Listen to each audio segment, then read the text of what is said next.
ଶିଖିବା କଥାରେ ଆପଣଙ୍କୁ ସ୍ୱାଗତ। ଆଜି ମୁଁ ଆପଣଙ୍କୁ କେଶରୁ ହୋଲି ରଙ୍ଗ ଛଡ଼େଇବାର ଉପାୟ ବିଷୟରେ ବତେଇବି। ହୋଲିରେ ଲୋକମାନେ ଭିନ୍ନ ଭିନ୍ନ ରଙ୍ଗରେ ହୋଲି ଖେଳିଥାନ୍ତି। ରଙ୍ଗରେ ଥିବା କେମିକାଲ ଯୋଗୁଁ ଆପଣଙ୍କ ମୁହଁ ଓ କେଶରେ ଅନେକ ଖରାପ ପ୍ରଭାବ ପଡ଼ିଥାଏ।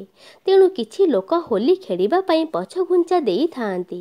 ଆସନ୍ତୁ ଜାଣିବା କିଛି ଉପାୟ ସମ୍ବନ୍ଧରେ, ଯାହାଦ୍ୱାରା ହୋଲିର ରଙ୍ଗରୁ କେଶକୁ ରକ୍ଷା କରିପାରିବେ। ପ୍ରଥମଟି ହେଲା, ହୋଲି ଖେଳିବା ପୂର୍ବରୁ ପ୍ରଥମେ କେଶକୁ ସଫା ସ୍କାର୍ଫରେ ବାନ୍ଧି ଦିଅନ୍ତୁ। ଏପରି କରିବା ଦ୍ୱାରା ଶୁଖିଲା ରଙ୍ଗ ଆପଣଙ୍କ କେଶରେ ଜମା ହେବାରୁ ରକ୍ଷା ପାଇବ। ସ୍କାର୍ଫ ପିନ୍ଧିବା ବର୍ତ୍ତମାନ ଏକ ଫ୍ୟାସନ୍ ହୋଇଯାଇଛି।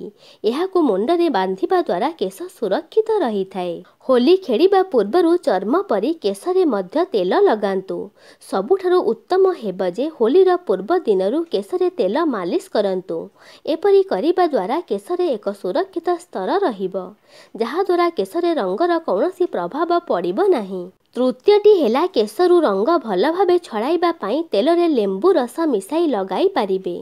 ଏପରି କରିବା ଦ୍ୱାରା ରଙ୍ଗର କ୍ଷତିକାରକ ପ୍ରଭାବ କେଶରେ ପଡ଼ିବ ନାହିଁ। ଚତୁର୍ଥଟି ହେଲା, ହୋଲିରେ ସର୍ବଦା ମହିଳାମାନେ କେଶକୁ ଭଲ ଭାବେ ବାନ୍ଧି ରଖିବା ଉଚିତ।